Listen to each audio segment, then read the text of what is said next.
So 12th class students, our today's topic is production, law of production.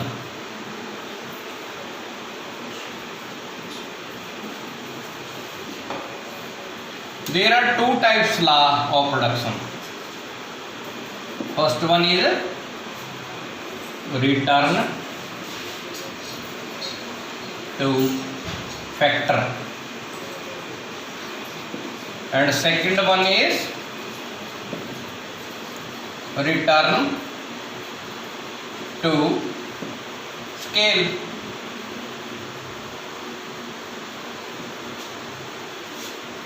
So what is law of production? Law of production, production का नियम, production का नियम क्या बताता है कि अगर हम प्रोडक्शन करें तो प्रोडक्शन में जो वृद्धि होती है उसके नियम को हम लॉ ऑफ प्रोडक्शन कहते हैं. The types of increasing in production is called law of production. तो लॉ ऑफ फैक्टर क्या है? ये जैसे कि आपको इकोनॉमिक्स में बताया गया है कि समय दो प्रकार का है, short term and long term, अल्पकालीन और दीर्घकालीन. तो अल्पकाल और दीर्घकाल में क्या अंतर है? अल्पकाल में कोई हम नया उद्योग नहीं लगा सकते, ना ही हम हर साधन को बढ़ा सकते हैं. अल्पकाल में केवल एक ही साधन, only one source is changeable, that is labour. And in long term we can change all the source of production. So this rule is goes to long time, and this rule is for the short time. तो return to factor पे अगर हम आते हैं तो return to factor short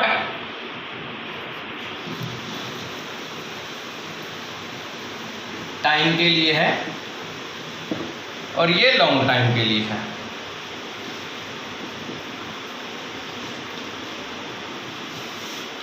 so सबसे पहले हम चलते हैं रिटर्न टू फैक्टर. तो it is clear that it is for the short time, it is for the long time. तो अब हम रिटर्न टू फैक्टर पे चलते हैं. फैक्टर सबसे पहले हम लेते हैं difference between return to factor and return to scale. तो वी आर ऑन क्वेश्चन, एक 3 नंबर का क्वेश्चन है, 5 नंबर का भी आ सकता है, 5 पॉइंट है. Difference between return to factor and return to scale. Hindi में तो पैमाने के, ये है पैमाने के प्रतिबल के नियम, और ये है कार के प्रतिबल. हाँ, ये कार के प्रतिबल के नियम, ये पैमाने के प्रतिबल के नियम, ठीक है. हिंदी मीडियम और कार और पैमाना. इंग्लिश और हिंदी दोनों ही याद रखना बहुत अच्छी बात है. तो लेट्स कम फर्स्ट पॉइंट. तो इसमें क्या है कि रिटर्न टू फैक्टर में only one source is changeable. इसमें केवल एक सोर्स ही चेंजेबल है. आप एक्सप्लेन कर देंगे, ठीक है ना. तो सबसे पहले हमने लिया कि only one source is changeable. इसमें एक ही सोर्स हम चेंज कर सकते हैं. मान लीजिए हमने किसी खेत में लेबर लगाई, ठीक है ना. लैंड लेबर हमारे पास 2 साधन है प्रोडक्शन के, तो हम केवल सिर्फ ओनली लेबर को ही चेंज कर सकते हैं. हम मजदूरों की संख्या को बढ़ा सकते हैं प्रोडक्शन के लिए. और इसमें ऑल सोर्स आर चेंजेबल. इसमें सभी के सभी सोर्स हैं जो चेंज हो सकते हैं, ठीक है।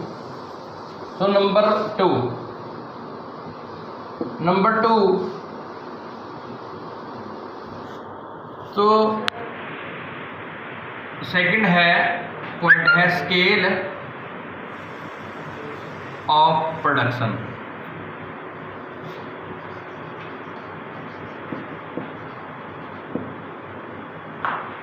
तो जो रिटर्न ऑफ फैक्टर है, तो स्केल ऑफ प्रोडक्शन में कोई चेंज नहीं होती, no change. While the return of scale is changeable.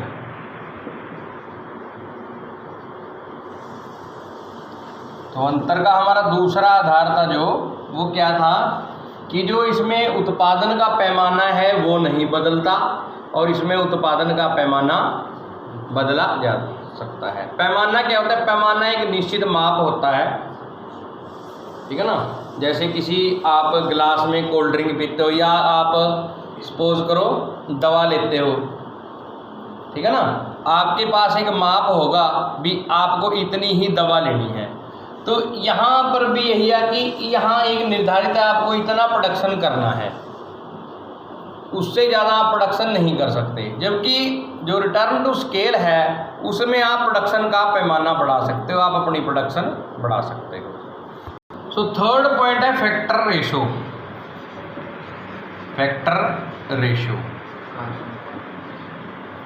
तो कारक अनुपात, इसको हिंदी में हम कारक अनुपात कहते हैं, फैक्टर रेशो कहते हैं। तो यहाँ पे जो रिटर्न टू फैक्टर है, इसमें हम क्या करते हैं, फैक्टर रेशो चेंजेबल है। सपोज करो आपके पास लैंड है 1, आपके पास लैंड है 2 हेक्टेयर, और आपने लेबर लगाई 1, फिर आपने 2 लेबर लगाई और 2 लैंड है आपके, फिर आपने 3 लेबर लगाई और लैंड आपके पास है फिक्स। सो यहाँ पे जो लैंड आपकी है वो बदलने वाली नहीं है, वो सेम है। जबकि जो लेबर है it is changing every time, but here all the factors are changeables. Return to scale में सभी के सभी फैक्टर चेंजेबल हैं। कि जैसे सपोज करो आपने 1 लेबर और 2 लैंड है, 1 लेबर 1 लैंड है, फिर आपने 2 लेबर लगाई, लैंड भी आप उसी रेशो में बढ़ाते हो। रिटर्न टू स्केल ज़्यादातर इस मान्यता पर आधारित है कि आप लैंड और लेबर को सेम रेशो में इंक्रीज करो। सो बुक में जो दिया है वो थोड़ा सा उल्टा दिया है, आपने थोड़ा कंफ्यूज नहीं होना। जैसे फैक्टर रेशो है जो वो चेंजेबल है। जैसे हमारे पास लैंड है 2, 1 लेबर 2 लैंड, 2 हेक्टेयर लैंड है, तो रेशो 1:2। फिर 2 लेबर लगाई, लैंड फिक्स है, 1:1 आया। और यहाँ पे हमारे पास मान लीजिए लैंड है, ये लैंड, पहले लेबर ही ले लेता हूँ मैं, लेबर और ये है लैंड। हमारे पास एक लेबर, एक मजदूर है, एक लेबर है, और लैंड का 1 हेक्टेयर है। फिर क्या किया, लेबर भी बढ़ाई और लैंड भी बढ़ाई, फिर लेबर बढ़ाई लैंड बढ़ाई, यानी कि जो रेशो है वो फिक्स है। सो ये आपका डिफरेंस नंबर 3 था कि डिफरेंस हम we are doing difference between return to factor and return to scale. Factor ratio are changeable in return to factor and factor ratio is not changeable in return to scale. So now we are on return to factor. तो जो return to factor है वो क्या है, सो इसकी definition क्या है कि जब उत्पादन का केवल एक साधन परिवर्तनशील हो, when only one source of the production is changeable and all the factors all rest factors are fixed. Then the production is increasing. Return to factor, there are three rules to return to factor. Number one, increasing.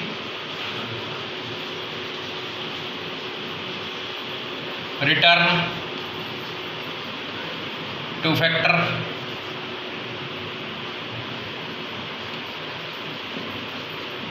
Secondly,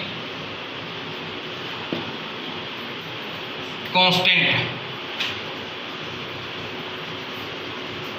Return to factor. And third is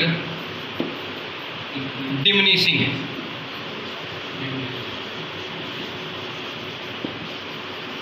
return to factor. So ये three types का है return to factor. सबसे पहले increasing return to factor, and then constant return to factor, and then diminishing return to factor. So we have a table to explain कि हमारे पास है land and labour.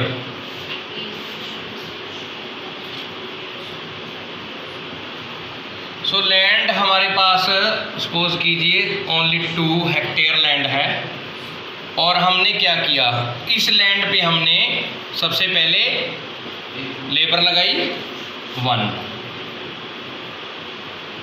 सो इसमें जो प्रोडक्शन है वो 3 टाइप्स का है. Total production, marginal production and average production. So जब हमने लैंड हमारे पास 2 है, लेबर 1 है, तो टोटल प्रोडक्शन हमारा कितना है 4. तो मार्जिनल प्रोडक्शन भी हमारा 1, लेबर को हम डिवाइड करेंगे, एवरेज प्रोडक्शन भी अपना 4 है. फिर हमने क्या किया, फिर हमने लैंड हमारी फिक्स है और हमने लेबर लगाई. लेबर कितने लगाए, और अब प्रोडक्शन हो गया हमारा 10. तो मार्जिनल प्रोडक्शन हो गया हमारा 6. यानी कि जो फर्स्ट यूनिट है उसका जो मार्जिनल आ रहा वो सेम है 4. तो सेकेंड यूनिट का जो मार्जिनल प्रोडक्शन है वो 6 है, और जो एवरेज प्रोडक्शन है वो है 5. फिर हमने लैंड हमारे पास फिक्स है, फिर हमने क्या किया, लेबर हो गई 3, और अब टोटल प्रोडक्शन कितनी होगी 18. तो मार्जिनल प्रोडक्शन 8 हो गई, और एवरेज प्रोडक्शन कितनी हुई 6. Average production 6. अब हम लैंड फिक्स है 4 लेबर, और अब हमारा जो टोटल प्रोडक्शन है वो कितना हो गया 28 है, और जो मार्जिनल प्रोडक्शन है 10 हो गया, और जो एवरेज प्रोडक्शन है वो हो गया 7. देन हमने लैंड हमारे पास फिक्स है, फिर 5 लेबर होगी, और अब हमारा जो टोटल प्रोडक्शन वो हो गया 40, और एवरेज प्रोडक्शन मार्जिनल प्रोडक्शन होगी 12, एंड एवरेज प्रोडक्शन लेबर को हमने क्या करना, टोटल प्रोडक्शन से डिवाइड करके 8 हमारा एवरेज प्रोडक्शन हो गया. सो इस टेबल में से हम एक्सप्लेन कर सकते हैं, यहाँ से हम कि लैंड हम फिक्स है, we are increasing return to factor. पैमाने के बढ़ते प्रतिफल का नियम क्या है कि यहाँ पर एमपी जो मार्जिनल प्रोडक्शन क्या होता है, किसी एक सोर्स को बढ़ाने पर, जैसे लेबर को आपने बढ़ाया, कि एक सोर्स को बढ़ाने पर जो टोटल प्रोडक्शन में जो डिफरेंस आता है, जो अंतर आता है, उसको हम मार्जिनल प्रोडक्शन कहते हैं. Increasing every unit of labour, the difference between total production is called marginal production. एक नंबर का छोटा सा मार्जिनल प्रोडक्शन क्या होता है कि उत्पादन की एक अतिरिक्त इकाई का उत्पादन करने पर ठीक है ना। एक अतिरिक्त उत्पादन करने पर कुल उत्पादन में जो अंतर आता है उसे हम मार्जिनल प्रोडक्शन कहते हैं। सो एवरेज प्रोडक्शन क्या है? Average production total production divide by labour, changeable unit labour. So ये टेबल आपने, इसे आप एक्सप्लेन कर सकते, डेफिनेशन आपकी बुक में दी हुई है, इससे आप एक्सप्लेन कर सकते हो कि पैमाने के बढ़ते प्रतिफल का नियम क्या कहता है कि जब हम उत्पादन की एक अतिरिक्त इकाई का प्रयोग करते हैं, when we use an additional unit of variable factor, then our production increase in increasing number. जैसे सबसे पहले 4 था तो 4 से उसके बाद 6 हो गया, ये 4 उसके बाद 6 के बाद फिर 8, यानी कि जो मार्जिनल प्रोडक्शन है वो बढ़ती दर से बढ़ रहा है। तो आगे के लिए हम इसी का नेक्स्ट पार्ट है, वीडियो को पॉज करके आपने ये टेबल और ये डेफिनेशन और वो आप समझ के करेंगे इसको। तो हमारा next topic constant return to factor, पैमाने के समान प्रतिफल के नियम। तो ये नियम क्या बताता है कि with using every variable unit, कि जो परिवर्तनशील साधन की एक इकाई का अतिरिक्त प्रयोग करने पर उत्पादन जब समान दर से बढ़ता है तो उसे हम कांस्टेंट फैक्टर टू रिटर्न कहते हैं। Let's take example, let's we have land 2 hectare and labour, how much labour we have 1 and land हमारे पास 2 हेक्टेयर है, लेबर 1 है, और हमारे पास जो प्रोडक्शन और टोटल प्रोडक्शन है वो कितना हुआ 5। ठीक है जी। फिर हमने क्या किया, लैंड हमारे पास फिक्स है, लेबर 2, टोटल प्रोडक्शन 10, तो मार्जिनल प्रोडक्शन है जो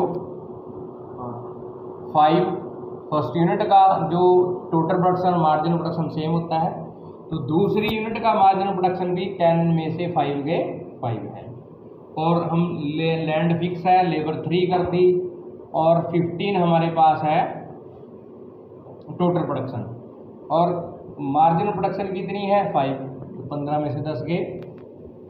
लेबर फिक्स, लैंड फिक्स है, लेबर एक और बढ़ाई 20, and marginal production 5। Average production अगर हम देखें तो 1 divide by 5 is equal to 5, 2 divide by 10 is equal to 5, 3 divide by 15 is equal to 5, and 4 divide by 20 is equal to 5। So एक कई बार question, what is the relation between MP and AP, marginal production और average production में क्या है, क्या relation है। जो कांस्टेंट रिटर्न टू फैक्टर है इसका मार्जिनल, और एक नंबर का क्वेश्चन भी आ जाता है, इसका मार्जिनल प्रोडक्शन और एवरेज प्रोडक्शन सेम रहता है। तो हम इस नियम की एक्सप्लेनेशन करते हैं कि इसमें क्या है कांस्टेंट रिटर्न टू फैक्टर, कि अगर हम लेबर की एक एक्स्ट्रा एडिशनल यूनिट यूज़ करते हैं तो टोटल प्रोडक्शन है वो एक समान दर से बढ़ रहा है, यानी कि हर बार हमारे पास 5 यूनिट ही बढ़ रही है। तो इसकी डेफिनेशन क्या है, उत्पादन की एक अतिरिक्त इकाई का प्रयोग करने पर जब कुल उत्पादन समान दर से बढ़ता है तो उस दशा को हम उत्पादन के समान दर के नियम कहते हैं। सो इसके, हाँ जी, इसके क्या क्या रीज़न है, इसके रीज़न क्या क्या है, इसके कारण क्या है, कॉजेज क्या है, क्यों हमारे पास, क्यों हमें मिलते हैं constant of return to factor, क्यों आता है समान प्रतिफल का नियम के कारण क्या है? तो इसका सबसे पहला कारण है best use of fixed source. जो फिक्स्ड फैक्टर है उसका बेस्ट यूज हो चुका होता है। जो हमारे पास खेत है वो उतना ही, जैसे जैसे हम लेबर बढ़ाएंगे वैसे वैसे ही वो प्रोडक्शन देगा, यानी कि उसका बेस्ट यूज हो चुका है। जो परिवर्तनशील साधन है उसका पूर्ण रूप से प्रयोग हो चुका है। तो इसका सेकंड कॉजेज है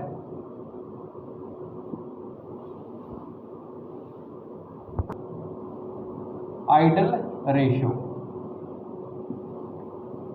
सो कहीं ना कहीं किसी चीज का समापन होता है, कहीं ना कहीं प्रोडक्शन रुकना ही है। तो ये एक आदर्श अनुपात है, इससे ज़्यादा हम प्रोडक्शन उस खेत से नहीं ले सकते। थर्ड है बेस्ट यूज ऑफ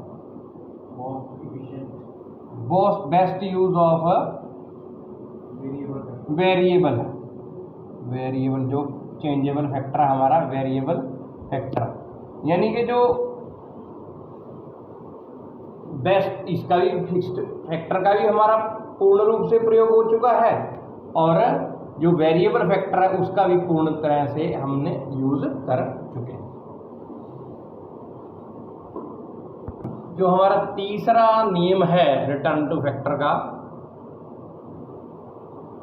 वो है डिमिनिशिंग रिटर्न टू फैक्टर। उत्पादन के प्रतिफल का जो तीसरा नियम है वो है घटते उत्पादन का नियम।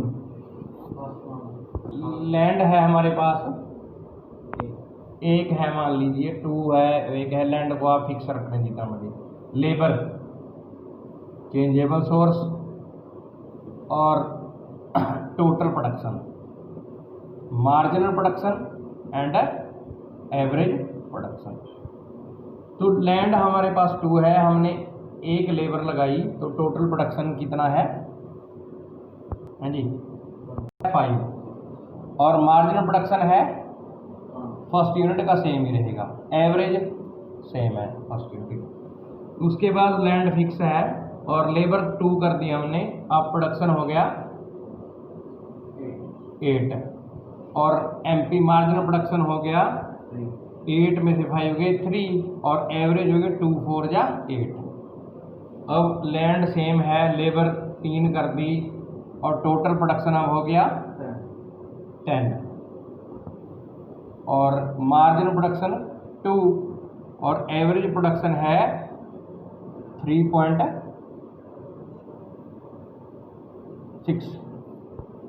और लैंड सेम है, लेबर 4 कर दी, अब हमारे पास जो टोटल प्रोडक्शन है वो कितना है 11 और मार्जिनल 1 हो गया। जो ये है जो अपना एवरेज प्रोडक्शन 2.75। नेक्स्ट, अब हमने लैंड फिक्स है, लेबर एक और लगाई 5 और टोटल प्रोडक्शन कितना हो गया 11, सेम है टोटल प्रोडक्शन, कोई इसमें नहीं वृद्धि हुई। अब हमारे पास जो मार्जिनल प्रोडक्शन है 0, एक और मजदूर लगाने से खेत ने कोई उत्पादन नहीं दिया, सेम का सेम है और जो एवरेज है वो है 2.5। तो नेक्स्ट, अब हमने एक और लेबर लगाई, लैंड सेम है, लेबर 6 हो गई और प्रोडक्शन कम हो गए 10 हो गया और जो मार्जिनल है वो माइनस में है -1। ठीक है जी, जो एवरेज है वो भी हमारी डाउन होगी, प्रोडक्शन आ गई, ठीक है ना। ये जो एवरेज प्रोडक्शन है ये कॉलम आपकी विषय है, आप ले भी सकते हो और आप नहीं लेना आपकी इच्छा है। सो ये है आपका डिमिनिशिंग रिटर्न टू फैक्टर, घटते प्रतिफल का नियम। इसके कारण क्या है, what is the reason of, ये वीडियो को पॉज करके आप, तो इसके कारण क्या है, कॉजेज क्या क्या है इसके,